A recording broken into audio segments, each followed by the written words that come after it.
Okay, afternoon all.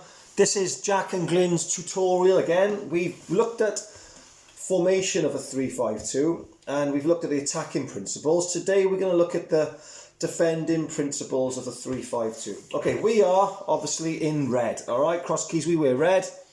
We are the red team. The opposition are the blue team. Alright. As you can notice, we've got one goalkeeper. We've got three at the back. So we're playing 3-5, 1, 2, 3, 4, 5, 2. So we've got 3 defenders, 5 midfielders, 2 attackers. The opposition that we're playing against are playing goalkeeper 4, 3, 3. So you can see there 4 defenders, 1, 2, 3, 4. 3 midfielders, 1, 2, 3. One's a sitter. Alright, we'll talk about that later on. And they got 3 attackers, 1, 2, 3.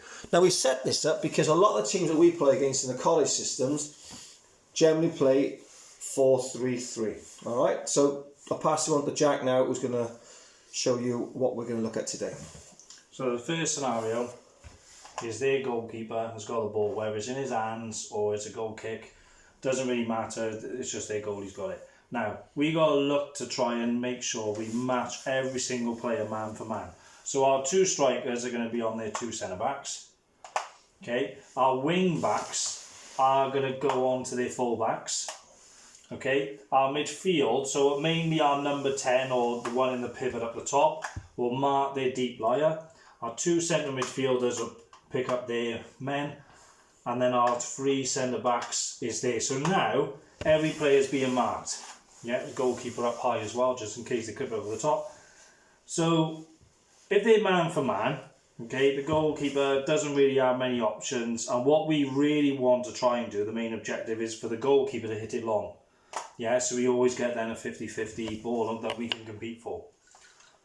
Okay, from here though, okay, with the high press, is we've got to be very patient, but we've got to make sure that we're not like to the side of the player, yeah, giving them a side to play, because that's then they're going to be able to play out.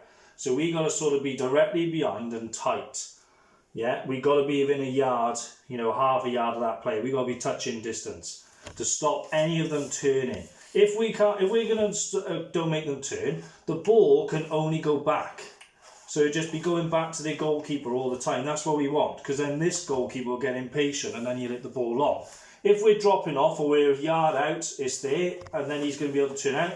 Or, for example, the main probably weakness for us would be our wing backs, because you're running so much as it is in a game. If you don't get that transition quick enough, where you're getting on their full backs, we're going to be in trouble then, as in they'll be able to play out.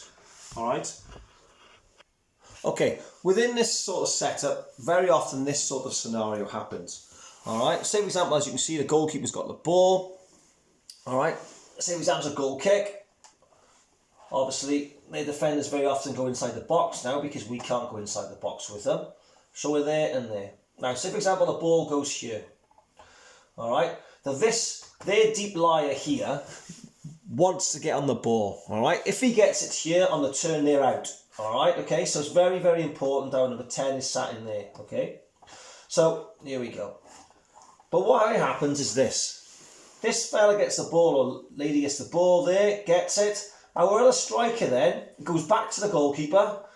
They go in there, leaving this other centre-half. The goalkeeper plays into this deep line midfielder. He bounces it, and they're out. Okay? So, the only time we want our strikers to go into the goalkeeper is if the goalkeeper has a bad touch. If he or she has a bad touch, that means then we can go in there, but they don't come out. Okay, if the ball gets bounced in here, we'd rather give a foul away in this area than this person here get the ball and they're out in this direction. Alright, so that's really, really important. Another aspect to that is this. Lots of teams don't just have one sitter. Okay, if the ball goes there and he or she can see that they can't get the ball, they spin this person away, man goes with them, and this person comes in here, and this guy or woman or gentleman switches off, all of a sudden gets it and they're out. Alright, so it's very important everybody's switched on. Okay, job done. Okay, so we're going to look at the middle third section now, where they've basically got into this territory and they're in possession, so they're creating the space. Now, most of the play is going to come from their two centre backs and their deep liar. Okay, so what we got to do, okay, if the centre back's on the ball here, we got to have this striker here trying to press as much as possible, but not almost come in here. Yeah, because what you're doing is our main weakness is in this area here, all right, in behind our fullback, our wing back. So what we got to do is make sure when we're doing it, when we're pressing, we're doing it to the outside shoulder of the centre back, so we're forcing him to pass inside. If the pass is inside, we can congest it and try and stop any turn and then playing out. Okay, so if he's under pressure, from the outside press, you'll force them back inside into the middle, and then this striker comes across trying to cut out the passing line for the switch. And if this striker can, even though you press on the outside shoulder, can you sort of just maybe do a bit of a dab in? Can you maybe try and cut the passing line out? You just never know, especially if he's right footed. Can you sort of just maybe do it on the outside shoulder but tight? You might be able to get an interception and then we're in. Alright, but your main purpose is to force the ball back inside. Now there's another scenario here. A lot of the centre backs in the league that we play against, they have got the quality to play a diagonal ball. So this wing back, it's very important that you're always in defence, so we're out of possession, you're always in front of the player. You never let this player run past you into space and you're behind him. If you are, you're not doing your job. So you've got to make sure that you're in front of the player all the way, okay? Because if the centre back's on, he might be able to play a diagonal ball. You'll be able to cut it out then because you're in the right position. If you are not, that player's in. Okay, because our midfield, our three are going to be sucked in by their three strikers. So the wing back, you've got to make sure and be prepared for a diagonal ball across into the space to cut it out. Okay, so you can see that there, the ball's in that situation there. Now, as that ball is in that situation there, because the ball's on the other side of the field, we don't need our wing back on the opposite side jammed up against him. Makes all that space, all right? As Jack said, it's a difficult job playing wing back. They call it ming back because you're up and down all game. All right. So if their centre half's got it there, we want the other opposite wing back to be tucked in there, almost not making a 4-1-2-3-4, but being there just to help out. All right. If they're needed, they can then come across. All right. So say for example now, they do manage to work it, yes, with a switch. Or they do work it, maybe through midfield, pop it there, this guy comes around the back, he drops it wide and the ball ends up here. Alright, not a problem, okay? So here we go. We've got our defender there. He comes out of his slot, into there. Now, we don't want him showing down the line here. We want him to show inside. So go on, play inside. That's where our bodies are. But the problem is, though, is that if I was playing left back here, I'd be wanting to roll my front man. Okay, yeah, so I want to cut this ball out down the line, but he's going to try and roll the front man. So what's important then is that whoever the midfielder is here, he just tucks in there, he or she tucks in there, and we all tuck in, and the opposite wing back tucks in there. Alright, because for that person there to hit that ball to that ball there is a special ball. And even if it does happen, you can, on the carry, you can get yourself out there anyway. Alright? So that's simple as that. And also, it's important that even on the ball come across here, our strikers are not half asleep, just, oh, happy days. They get across.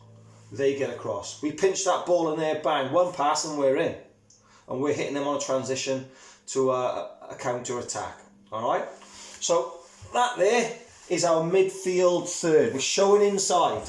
Alright, show inside to the bodies. Okay, scenario now is if they got into our final third of our defensive play. Okay, so main objective here is to make sure that no one in this area can shoot from range. So we've got to make sure that we're working hard in this area. Okay, high line as well. Okay, if we have a high line, so the three centre backs need to be staying ideally on the 18-yard line or just outside and working in between the 18-yard box. If you retreat off, you're going to create space for them in between our lines of our midfield and themselves. Plus then you're going to create the offside for them as well and give them more chances. So what we've got to look at in here is the ball now has come from over here, so they got it to here. What we've got to do, when it goes out to their full-back or their winger, it's the same principle as in the middle third. We're not showing them the outside, okay, because we don't want them crossing into the box. Our weakness is there.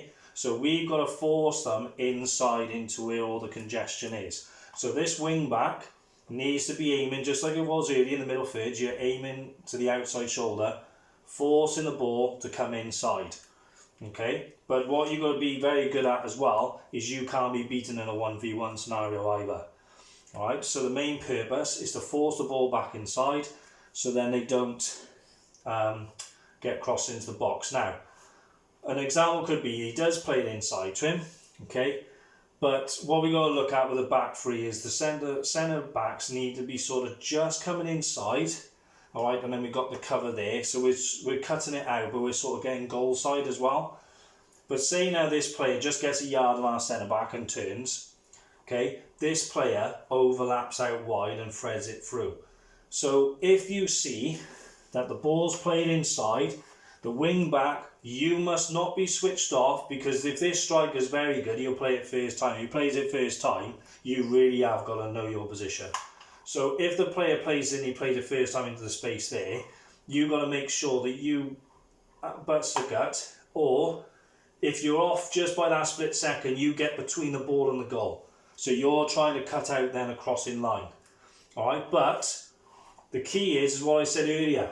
If our back three aren't in the box and they're not retreating and letting the strikers push them as far as they can close to goal, if we got a high line, okay, the ball comes in here, this player could potentially then become offside. And that's important. So what I want you to try and do is not just on this wing back here. If the centre backs know that hang on a minute, he's going to play it in first time, take a step up. Don't take a step back, take a step up. Because when he plays it, he's got more chance then of being offside. But our contingency plan is this player is quick enough to react and be sharp enough, he can still get there and tackle him or cut the cross out. Okay, as that ball goes in here, we look here about the other body shapes, okay? So our body shapes, outside shoulder, outside shoulder, outside shoulder. It's important though that this middle man here, yes, our wing back's not there, playing them all on side, yeah? He's higher than the last centre half, but this centre half is the last one, as you can see from a line. He is the last one, she is the last one. They are giving the communications, alright? Giving the community, I'm last, stay with your man, stay with your man, stay with your man, okay? Always talking, okay, massively important. Now, say for example we got pressure on the ball there now, and the ball goes back. This player comes out here, receives the ball. Alright, we got to get pressure on the ball. So up we come, bang, we're going up again. Alright, we'll push the pressure towards the touch line here though, alright, because we've got bodies here, we'll press towards this area here, because all our team is set on this side of the field. So just walk it through again. So as we come up, this person comes out, we press there. Alright, can we pinch it? Don't sell yourself, pinch it there. Alright, and then all of a sudden, this person's come up, this person's up. This person comes up, this person comes up, and we move as a three. Alright, if they want to play a ball in behind, they are offside there. Alright, but the issue is this. If we don't get pressure on the ball, now all of a sudden, we can't go squeezing. We have to sit in our slots. Alright, so very, very important. You can't put pressure on the ball if there is no pressure. You can only put pressure on the ball if there is pressure as well. Alright, so that is our defensive sort of setup. We've done attacking defensive shape, we've done midfield defensive shape, and we've done our final third defensive shape. Alright, well done everybody. That's a 15-minute video. That perfect, gets a lot of information done that we would have put on a training field, but obviously we can't be there at the moment. But happy days. Jobs are good and thanks a lot.